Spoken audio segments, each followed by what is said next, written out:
Video में गुस्से से तमतमाते दिख रहे हैं मध्य प्रदेश के चुरहट थाना प्रभारी पुष्पेंद्र मिश्रा।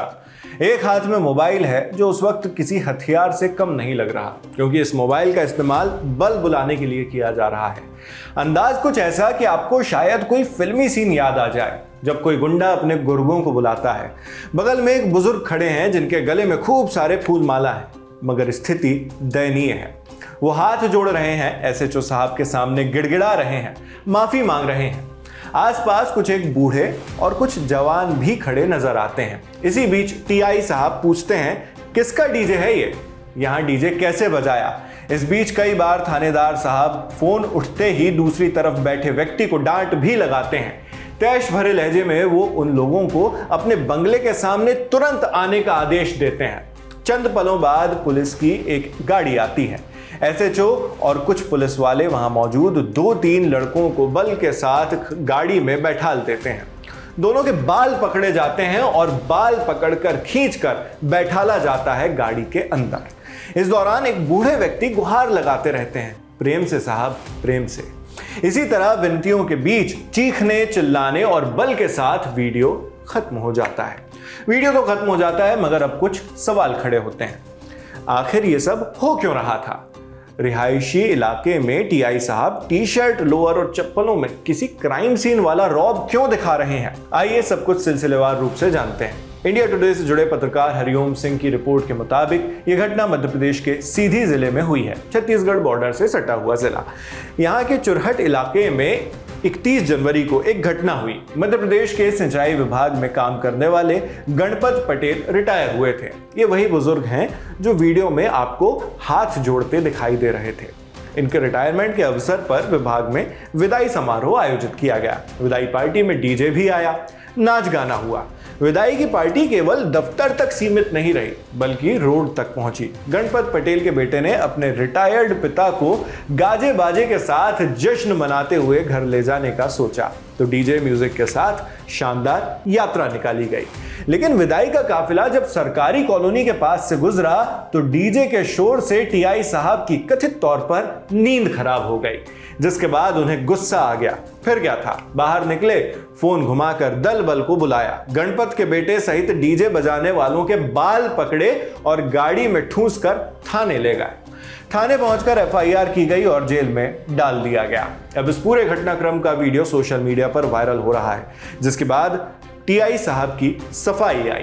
कहने लगे कि जो वीडियो वायरल हुआ है उसे काट छाट कर वायरल किया जा रहा है। टीआई साहब की माने तो डीजे बजाते वक्त वहां मौजूद काफी लोग नशे में थे। सुनिए। हाँ, मैंने भी उस वीडियो को देखा है। कुछ लोगों को जरा सोशल मीडिया पे एक वीडियो वायरल किया जा रहा है। एक्चुअली जो वीडियो सोशल मीडिया पे वायरल कर रहे हैं वो पूरी घटना नहीं है, उस घटना के एक अंश भाग है जो लोग अपनी सहूलियत के हिसाब से जो तो उसको पेश कर रहे हैं लोगों को गुमराह करने के लिए। और घटना पूरी कुछ और है, उसका एक छोटा सा हिस्सा वो वीडियो में दिखा रहे हैं। 31 तारीख को करीबन शाम 4 बजे यहीं पास में पुलिस कॉलोनी है, तो पुलिस कॉलोनी में कुछ लोग जो है तो बहुत जोर जोर से फुल साउंड में, बिल्कुल फुल वेव्स में जो है तो डीजे बजा रहे हैं। किसी का विदाई समारोह था तो वो कार्यालय में चला था, डीजे पुलिस कॉलोनी में लोग बजा रहे थे।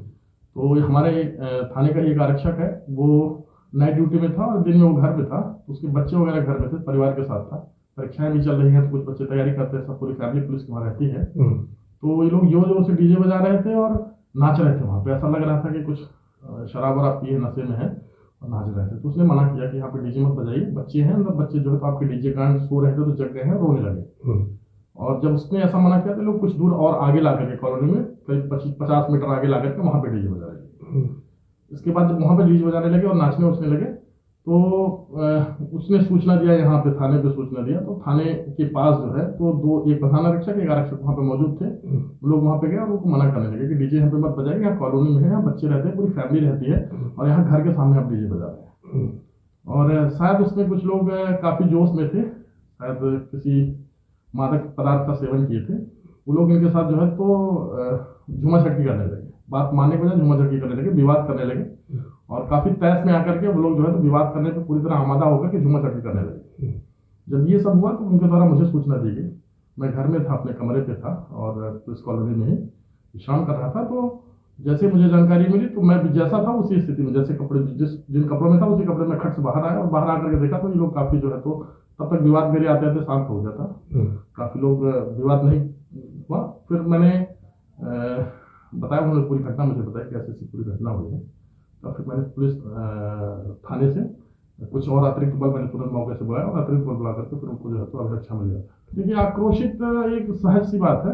अगर आपके घर के सामने कोई ले जाए, आपके घर के पास ले जा करके कोई कुछ गलत करेगा तो सबसे पहले आप मना ही करेंगे। तो सबसे पहले हमारे लोगों के द्वारा मना ही किया गया, उनको मना किया गया कि आप ऐसा मत करिए। एक बार दो बार मना किया गया, मना करने के बाद भी माने, मना करने के बाद मानने के बजाय बल्कि उल्टा जो है तो आप हाथापाई पे उतारू बोल रहे हो, आप विवाद कर रहे हो। आपको मालूम है कि पुलिस यूनिफॉर्म में, इस बात आप विवाद कर रहे हो बात मानने के बजाय। सहज सी बात है कि कोई अगर इस हद तक जाएगा तो निश्चित रूप से कोई, मैं भी एक व्यक्ति हूं तो हर कोई भी व्यक्ति रहेगा वो आक्रोशित हो ही जाएगा। इधर सीधी जिले के एसपी डॉक्टर रविंद्र वर्मा ने वायरल वीडियो पर रिएक्शन देते हुए कहा है कि टीआई पुष्पेंद्र मिश्रा के खिलाफ जांच बैठ गई है। जांच में जो भी दोषी पाया जाएगा उसके खिलाफ एक्शन लिया जाएगा। इस दौरान डीजे बजाने के आरोप में आर्यन पटेल, प्रकाश पटेल और कार्तिक पटेल के खिलाफ मध्य प्रदेश कोलाहल नियंत्रण अधिनियम के सेक्शन 15 यानी वो एक्ट जो एमपी में नॉइज पोल्यूशन कंट्रोल करने के लिए लागू किया गया है। इसके अलावा बीएनएस की धारा 132, 121, 221, 351(3) के तहत एफआईआर दर्ज हुई है। अब इस घटना के दो पक्ष हैं। एक तो दारोगा साहब का पक्ष, जो गुस्से में इतने चूर दिखाई दे रहे हैं कि आसपास मौजूद सब लोग डरे हुए हैं। टीआई के तरफदार कह सकते हैं कि उनका काम ही ऐसा है कि उन्हें गुस्से में रहना पड़ता है, आक्रोश जताना पड़ता है। आप कह सकते हैं कि रात दिन ड्यूटी करने के बाद अगर कोई पुलिस वाला सो रहा है तो उसकी नींद खराब होने से उसे गुस्सा आ सकता है। इस तर्क को भी रखने में कोई गुरेज नहीं होगा कि लाउड स्पीकर से खासी परेशानी होती है, ऐसी परेशानी जो हम और आप भी कई बार झेलते हैं। इन तर्कों के साथ ही हमने आपको टीआई पुष्पेंद्र मिश्रा का पक्ष भी सुनवा दिया, मगर ये सारी दलीलें एक तरफ हैं और दूसरी तरफ उस बुजुर्ग की गिड़गिड़ाती आंखें। कौन सही है कौन गलत है, इसका नतीजा कुछ भी आए। जिस मायूस बूढ़े शख्स के रिटायरमेंट को खुशनुमा और यादगार बनाने के लिए ये तमाम कवायदें की जा रही थी, उसे अब वो कभी नहीं भूल पाएंगे। हमें अपने विचार कमेंट बॉक्स में लिखकर बताएं। आपके लिए तमाम जानकारी जुटाकर इस वीडियो की स्क्रिप्टिंग की थी हमारी साथी वैष्णवी ने। मेरा नाम है नावेद, आप देखते रहिए दी लल्लन टॉप। शुक्रिया।